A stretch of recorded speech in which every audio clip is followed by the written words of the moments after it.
মেরে ফেলতে পারতেন, কিন্তু মানলেন না। কারণ কি? কারণ সাধুরা হচ্ছে না সারগ্রাহী। সাধু হবেন সারগ্রাহী, সার বস্তুটা গ্রহণ করবেন, যেটা প্রয়োজন না সেটা গ্রহণ করবেন না। তাহলে সমস্ত মানুষের মধ্যে একটা কলুষতার ভাব সৃষ্টি করবে। কলির দোষ হচ্ছে মানুষকে অধর্মের দিকে নিয়ে যাবে। কি কি অধর্ম গতকাল আস্বাদন করেছিলাম। প্রথমে হলো জুয়া খেলা করাবে, নেশা করাবে, তারপরে অবৈধ নারী সঙ্গ করাবে, বিনা প্রয়োজনে জীব হত্যা করাবে, আর ওই জমি জায়গা টাকা পয়সা অর্থ সম্পদ এইসব নিয়ে মানুষের মধ্যে একটা মনোমালিন্য সৃষ্টি করবে। এই সবগুলো সব কলির কাজ, তাই না? তাহলে এগুলো সব অসৎ প্রবৃত্তি। পরীক্ষিত মহারাজ কলিকে এত দোষ থাকা সত্ত্বেও বাঁচিয়ে রাখলেন। তিনি কলিকে হত্যা করতে পারতেন, মারতে পারতেন, কিন্তু মানলেন না। কারণটা কি বললেন? যে সাধুরা সারগ্রাহী হন। অনেক দোষের মধ্যে যদি একটু গুণ খুঁজে পান, সেই গুণটুকু গ্রহণ করবার জন্য তাকে তিনি পাশে রাখতে চান। কলির একটা গুণ আছে, সেই গুণটুকু লাভ করবেন বলে, সেই গুণের সুফলটুকু ভোগ করবেন বলে পরীক্ষিত মহারাজ কলিকে বাঁচিয়ে রেখে দিলেন। আমরা গত রজনীতে যা শুনেছিলাম, সত্য কলির দোষ মানুষকে অন্যায় পথে নিয়ে যাবে, অধর্মের দিকে নিয়ে যাবে। কিন্তু গুণ কি আছে কলির? একটা গুণ আছে, সেই গুণটা হলো অন্য যুগে কেউ যদি পাপের চিন্তা করত, তখনই তার পাপ শুরু হয়ে যেত। মনে করুন, কেউ সংকল্প করলো যে চুরি করবে, ওই যখন থেকে সংকল্প করবে তখন থেকে চুরি করার পাপ তার খাতায় লেখা হচ্ছে, হিসাবের খাতায়, চিত্রগুপ্তের খাতায় লেখা হচ্ছে।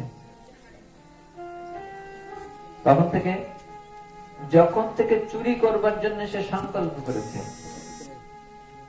কেউ মনে মনে একটা সংকল্প করেছে যে অন্যের দ্রব্য অপহরণ করবে, ঠকাবে, বা কোনো নেশা করবে, ইত্যাদি ইত্যাদি মনে মনে সংকল্প করেছে। যখন সংকল্প করেছে তখন থেকে পাপ শুরু হয়ে যাচ্ছে। কিন্তু কলিতে ওটা হবে না। কলিতে পাপের সংকল্প করলেও পাপ হবে না, যতক্ষণ পর্যন্ত সেই পাপটা সংগঠিত না হবে। এই সুবিধাটা কলিতে আছে। অর্থাৎ চুরি করবার চিন্তা করেছে মনে মনে, তখন পাপ হবে না, যখন চুরি করবে তখন পাপ হবে। এই সুবিধাটা কলিতে আছে, অন্য যুগে ছিল না। আর একটা সুবিধা আছে, আর একটা সুবিধা হচ্ছে কলিতে পুণ্যের বেলায় তার উল্টো। পাপের বেলায় যে বিচারটা হলো না, পুণ্যের বেলায় তার উল্টো। অর্থাৎ কোন পুণ্য কর্মের সংকল্প যখন থেকে করবে তখন থেকে তার খাতায় পুণ্য সঞ্চয় হতে থাকবে।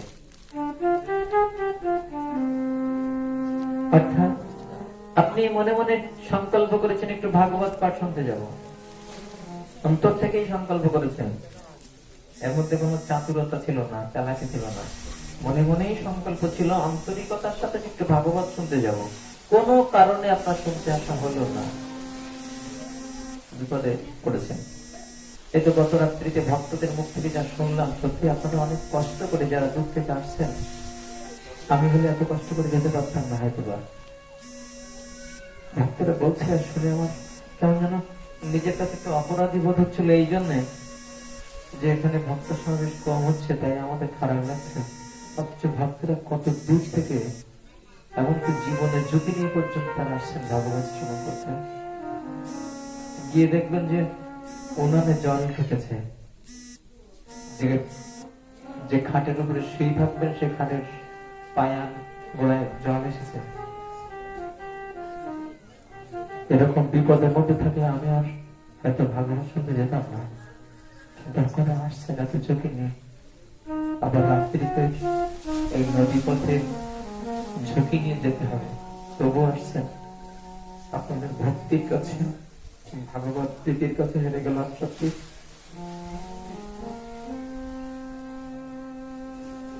কলিতে এই সুবিধাটা আছে, কেউ যদি সংকল্প করে কোনো কারণে যদি তার যাওয়া না হয়, যখন তিনি সংকল্প করেছিলেন তখন থেকে তার পুণ্য লেখা শুরু হয়েছে। আপনি সেই কাজটা করতে পারুন আর নাই পারুন। এই সুবিধাটা কলিতে আছে, অন্য যুগে ছিল না। এই সুবিধাটা কলিতে আছে। আবার কলির অনেক গুণ আছে।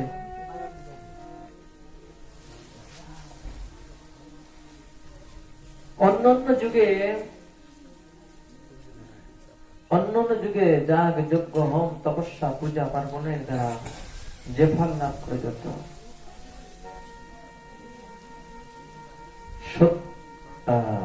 সত্য যুগে ধ্যান করে, ত্রেতা যুগে যজ্ঞ করে, দাপর যুগে সেবা পরিচর্যা করে যে ধন লাভ করা যেত, শাস্ত্রে বললেন কলু তত্ত্বরি কীর্তনাথ। কলিযুগে শুধুমাত্র হরিনাম সংকীর্তনের দ্বারা জীবনে আসে সেই ধন লাভ করবে। এইরকম কলির কিছু গুণ আছে, সেই গুণটুকু গ্রহণ করবার জন্য মহারাজ পরীক্ষিত কলিকে মানলেন না। থাকো তুমি, তোমার দোষটা নেব না, গুণটা নেব। সাধু হচ্ছেন সারগ্রাহী। আপনি যদি সারগ্রাহী হন না, দেখবেন জগতে আপনার কত মিত্র, কত বন্ধু। একটু একটু দোষ ত্রুটি তো সবার মধ্যে থাকে, আমার মধ্যে আছে। ঠিক আছে, দোষটা নিলাম না, গুণটুকু নিলাম। জগৎ যেন আমার কাছে আপন হয়ে যাবে, এরকম সারগ্রাহী সাধু পরীক্ষিত মহারাজ কলিকে বাঁচিয়ে রাখেন। তিনি মৃগয়ায় গিয়েছেন, জলের পিপাসায় কাতর হয়ে একজন সাধুর আশ্রমে গেলেন, মুনির আশ্রমে গেলেন, যিনি ছিলেন সৌমিক মুনি। পিপাসার জল চেয়েছেন মুনিবরের কাছে। মুনিবর তখন ধ্যানমগ্ন ছিলেন, বাইরের জ্ঞান ছিল না।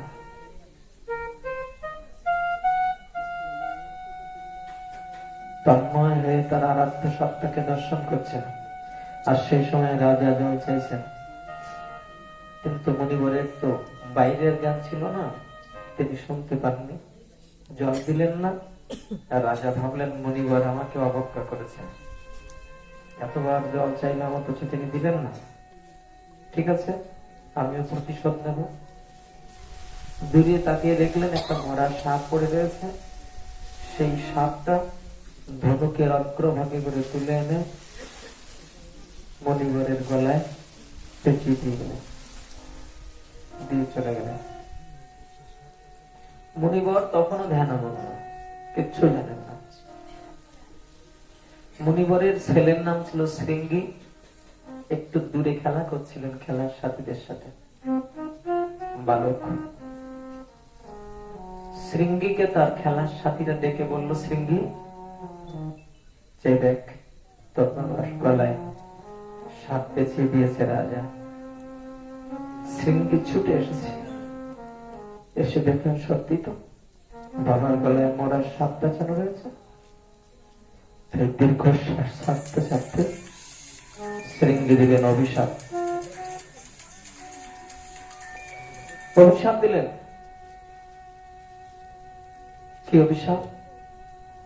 এতি লঙ্ঘিত মজ্জাতং তক্ষক সপ্তমে অহমি দংশতি স্মকুলঙ্গরং চ অধীতমেতদ্গ্রহণ। এইটাই লঙ্ঘিত মজ্জাতং, মর্যাদা লঙ্ঘন করার কারণে এই মহারাজ পরীক্ষিত আজ হতে সপ্তম দিবসে আপনাকে তক্ষক সর্প দংশন করবে। যে মাত্র অভিশাপ দিয়েছেন সাথে সাথে মনিবরের ধ্যান ভেঙে গেল। চোখ চেয়ে তাকালেন, দেখি শৃঙ্গি, সর্বনাশ, অভিশাপ দিয়েছিস রাজাকে? ভালো করিসনি বাবা, কাজটা ভালো করিসনি। তুই অভিশাপ দিতে গেলি কেন? শৃঙ্গি বলছে, বাবা তোমার গলার দিকে তাকিয়ে দেখো। তখন তাকিয়ে দেখছেন একটা মরা সাপ রয়েছে।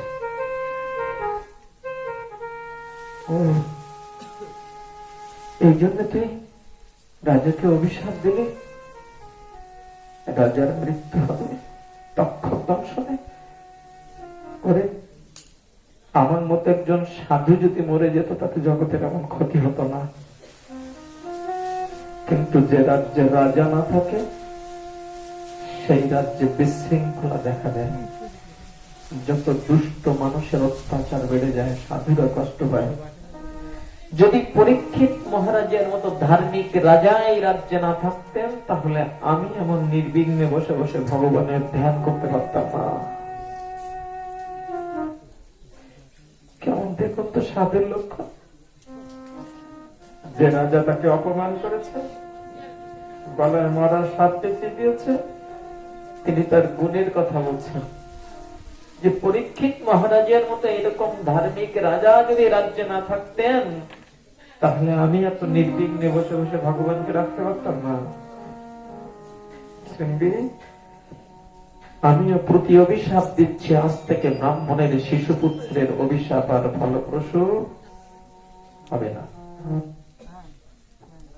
সিংহি, কি করলি? কি করব এখন? এদিকে পরীক্ষিত মহারাজ ফিরে গিয়েছেন সিংহাসনে, দিয়ে মনটা ভালো না, খুব মন খারাপ।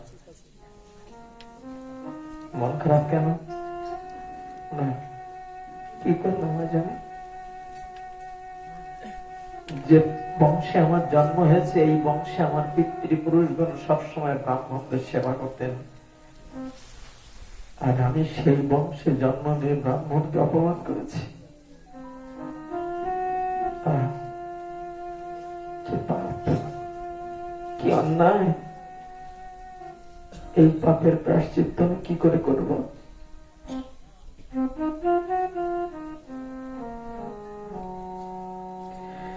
আমার যে বংশে জন্ম হয়েছে সেই বংশে আমার পিতৃপুরুষগণ সবসময় ব্রাহ্মণদের সেবা করতেন, আর সেই বংশে জন্মগ্রহণ করে আমি ব্রাহ্মণকে অপমান করেছি। কি হয়? যদা দেবেষু বেদেষু গোষু বিপ্রেষু সাধুষু ধর্মে মই চ বিদ্বেষ সাবাসু বিনশ্যতি। ভাগবত বলছেন যে এই কয়েকটা জায়গায় যারা হিংসা করে তারা শীঘ্রই ধ্বংস হয়। কোন কোন জায়গায়? যদা দেবেষু, যারা দেবতাকে হিংসা করে, বেদেষু, যারা বেদকে হিংসা করে, গোষু, যারা গরুকে হিংসা করে, বিপ্রেষু, যারা ব্রাহ্মণকে হিংসা করে, সাধুষু, যারা সাধুকে হিংসা করে, ধর্মে মই চ, ধর্মকে হিংসা করে, এবং আমাকে হিংসা করে, সাবাসু বিনশ্যতি। ভাগবত বলছেন সে শীঘ্রই ধ্বংস হয়ে যাবে। তাহলে তার মধ্যে ব্রাহ্মণ আছে, সাধু আছে, গরু আছে, বেদ, ধর্ম, ভগবান বলছেন এবং আমাকে হিংসা করে, তারা শীঘ্রই ধ্বংস হয়ে যাবে। পরীক্ষিত মহারাজ ভাবছেন, হায় হায়, আমি সেই ধ্বংসের পথে উঠলাম, ব্রাহ্মণকে অপমান করে। কি করি এখন? যে অন্যায় আমি করেছি এর প্রায়শ্চিত্ত কি করে হবে? ভাগবত বুঝিয়ে দিলেন, জীব যেদিন থেকে তার কৃত কর্মের জন্য সে অনুতপ্ত হয়, নিজের ভুলটা সে বুঝতে পারে, বুঝতে পেরে সে তার জন্য ক্ষমা প্রার্থী হয়, অনুতপ্ত হয়, অনুশোচনা করে, এই কাজটা কেন করতে গেলাম। তার বিবেকের দংশনজনিত যন্ত্রণা ভোগ করে, সেদিন থেকে তার পাপের প্রায়শ্চিত্ত হয়ে যায়। সেদিন থেকে তার পাপের প্রায়শ্চিত্ত শুরু হয়ে যায়। যদি তার বিবেক তাকে দংশন করে, না, কাজটা করা ভালো হয়। কিন্তু এটা হয় তাদের, যাদের বিবেক জাগ্রত, যারা নিজের অন্যায়টা যারা বুঝতে পারে, যারা স্বীকার করে তাদের। কিন্তু আমার মতো এরকম অপরাধ প্রবণ যারা, তারা মনে করে যে আমি যা করেছি ঠিক করেছি আর জগতে সবাই ভুল করেছে।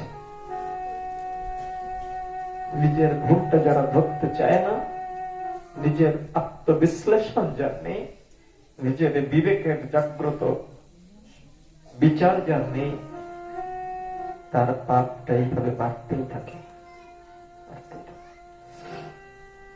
পরীক্ষিত মহারাজ যখন এইরকম অনুতপ্ত হয়ে খুব দুশ্চিন্তা করছেন, মন খারাপ করে বসে আছেন, ঠিক সেই সময় একজন এসেছেন যার নাম ছিল গৌরমুখ। তাকে পাঠিয়ে দিয়েছেন ওই সৌমিক ঋষি। সৌমিক ঋষির শিষ্য ছিলেন তিনি।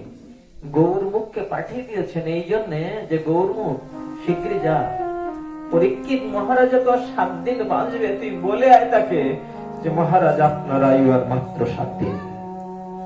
কেননা তিনি অভিশপ্ত হয়েছেন, এটি তিনি জানেন না, তাকে তা জানানো আমাদের কর্তব্য। তাই জানাতে গেলেন। সাধুর কত গুণ, যে রাজা তাকে অপমান করে গলায় মরা সাপ পেঁচিয়ে দিয়েছে, সেই রাজার মঙ্গল তিনি চেয়েছেন। কেননা সে যখন জানবে যে আমি আর 7 দিন বাঁচবো, তখন সে তার মৃত্যুর জন্য একটা প্রস্তুতি নেবে। সেই সংবাদটা তাকে জানালেন। আর যেই না সংবাদটা জানতে পেরেছেন, তখন পরীক্ষিত মহারাজ কিছুক্ষণ একটু কেমন যেন হতভম্ব হয়ে গেলেন, কেমন যেন অপ্রস্তুত। আমি আর 7 দিন বাঁচবো? যৌবন বয়স তখন, সিংহাসনে অধিষ্ঠিত রাজা, তিনি অপ্রত্যাশিত ভাবে হঠাৎ জানতে পারলেন যে আমি আর 7 দিন বাঁচবো। মেনে নিতে পারছিলেন না প্রথমে। পরক্ষণে যখন দেখলেন এত ব্রহ্মসাপ খণ্ড হবে না, তখন বললেন বেশ তো, ভালো হয়েছে। আমি চিন্তা করছিলাম কি করে পাপের প্রায়শ্চিত্ত করব। সুন্দর উপায় হয়েছে সেই পাপের প্রায়শ্চিত্ত করার। কিন্তু আমার মনের মধ্যে একটা প্রশ্ন, যে মুনিবর যদি অভিশাপ দিতেন আমার আজই মৃত্যু হোক, তাহলে তো আজ মৃত্যু হয়ে যেত। তিনি আমাকে 7 দিন বাঁচিয়ে রাখলেন কেন? বুঝতেছি, সাধুরা সবসময় জগতের কল্যাণ চান, শত্রুরও কল্যাণ চান। এই জন্য তিনি আমাকে 7 দিন সময় দিয়েছেন, এই কারণে যে 7 দিন ধরে আমার বিবেকের দংশনজনিত যন্ত্রণা ভোগ করতে করতে আমার পূর্বের পাপের কিছুটা প্রায়শ্চিত্ত করার সুযোগ পাবো নাই। এই জন্য তিনি আমাকে 7 দিন বাঁচিয়ে রেখেছেন। আমার মৃত্যুটা আজ হলেই ভালো হতো, কেননা আমার মতো পাপিষ্ঠ অহংকারী রাজা যে কয়টা দিন বেশি বাঁচবে, সেই কয়টা দিন জগতের বাতাস বিষাক্ত হবে। এই পাপ অঙ্গের বাতাস জগতের জীব ক্ষতিগ্রস্ত হবে। এইভাবে নিজে অনুতপ্ত হয়ে একটা স্থির সিদ্ধান্ত নিলেন, এই সিংহাসনে আর বলবো না, আর বলবো। এতদিন তো রাজত্ব করেছে, আর রাজা থাকবো না। ছেলেকে সিংহাসনে বসালেন, মুকুটটা খুলে জন্মেজয়ের মাথায় দিলেন, আভরণটা পোশাকটা খুলে ফেললেন। ভক্তের মতো পোশাক পরেছেন।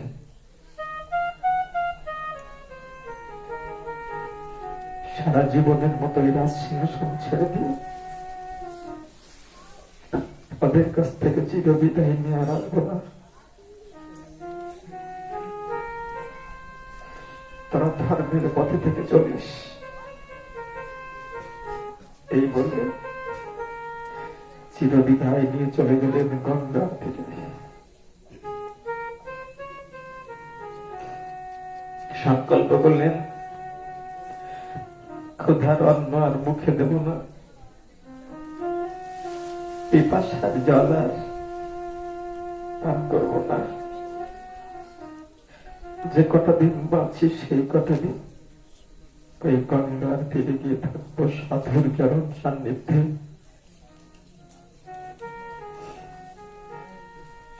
এই সংকল্পকে বলে প্রায় উপবেশন, অর্থাৎ আমরণ অনশন।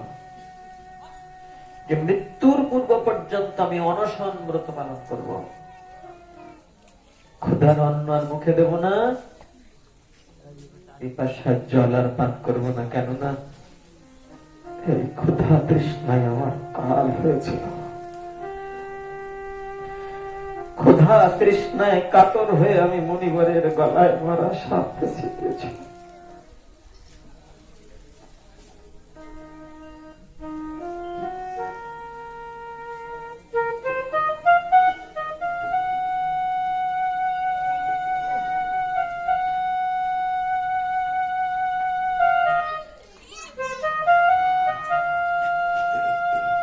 যে জন্য আজ আমাকে ব্রহ্ম সম্মেলনে নিতে হয়েছে।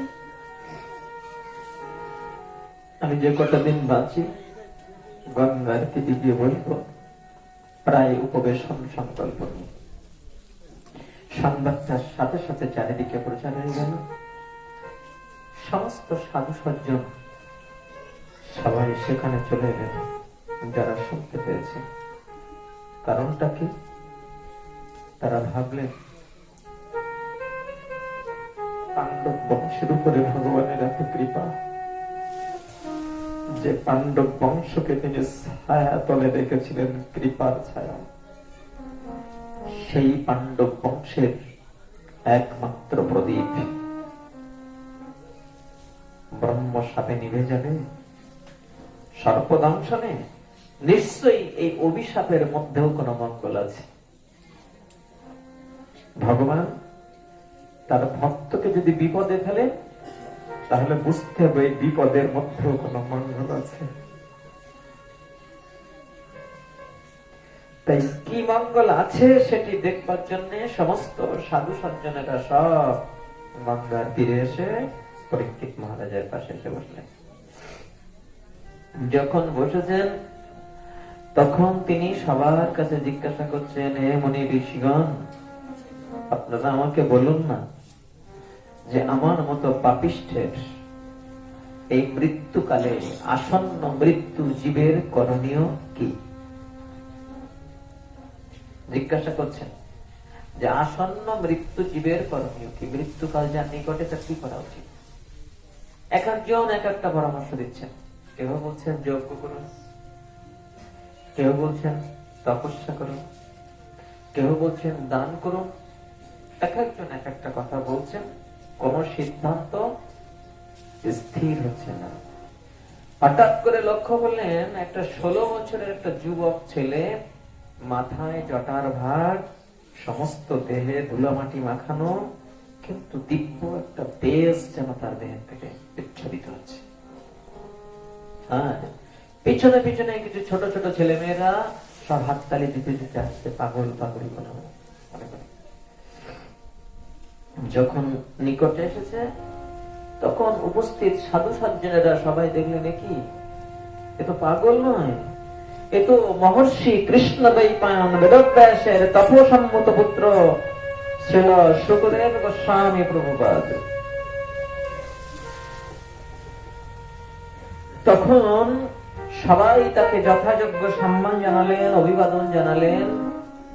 মহারাজ পরীক্ষিত নিজে তাকে কলসিতে করে জল তুলে এনে নিজে তার চরণ দুখানা ধুয়ে দিলেন। তার দেহে কোনো বসনও ছিল না। এই যুবক ছেলেটা যার নাম সুখদেব গোস্বামী, মাথায় জটার ভার, আজন্ম সংসার বিরাগী সন্ন্যাসী, মুক্ত পুরুষ, ব্রহ্ম ধ্যান নিরত। তিনি যখন এসেছেন তখন সবাই বললেন যে মুনিবর, আপনি যে সিদ্ধান্ত দিবেন সেটাই হবে চূড়ান্ত। তিনি তখন বললেন, মহারাজ, আপনাকে কিচ্ছু করতে হবে না। এই 7 রাত 7 দিন পরমায়ুকে কাজে লাগিয়ে আপনি শুধুমাত্র পরমেশ্বর ভগবান শ্রী গোবিন্দের অমৃতময় গুণকথা সমন্বিত শ্রীমৎ ভাগবত কথামৃত আস্বাদন করুন, তাহলে আপনার পরম কল্যাণ সাধন হবে। সেটি হলো চূড়ান্ত সিদ্ধান্ত। মহারাজ পরীক্ষিত সেই ভাগবত কথা শ্রবণ করবেন আর পরিবেশন করবেন। সুখদেব গোস্বামী প্রভুপাদ সবাই ভাগবত কথা শ্রবণ করবেন, এই অভিলাষ নিয়ে বসেছেন। শ্রীমৎ ভাগবতের প্রথম স্কন্ধে এখানে বিশ্রাম হল।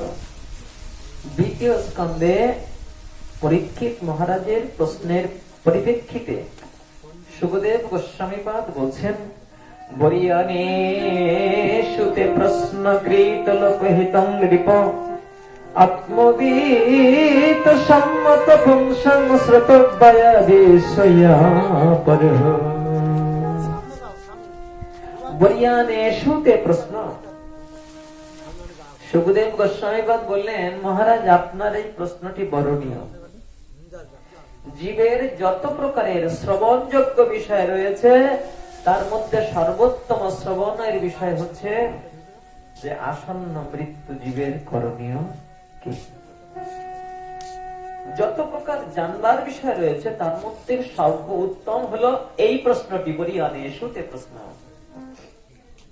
আর এই প্রশ্নটা হলো আত্মবিদ সম্মত, যার আত্মতত্ত্ব জ্ঞান হয়েছে, সেই সাধুজন অনুমোদিত এই প্রশ্ন। এই প্রশ্নটা আপনার দাদুর প্রশ্নের থেকে উত্তম। দাদু কে ছিলেন? পরীক্ষিত মহারাজের পিতা ছিলেন অভিমন্যু। অভিমন্যুর পিতা ছিলেন অর্জুন। এই অর্জুন প্রশ্ন করেছেন ভগবান শ্রী গোবিন্দের কাছে। কি প্রশ্ন?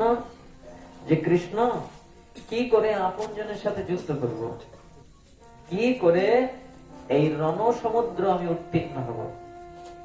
আর মহারাজ, আপনি আজ প্রশ্ন করেছেন কি করে জীব ভব সমুদ্র উত্তীর্ণ হতে পারে।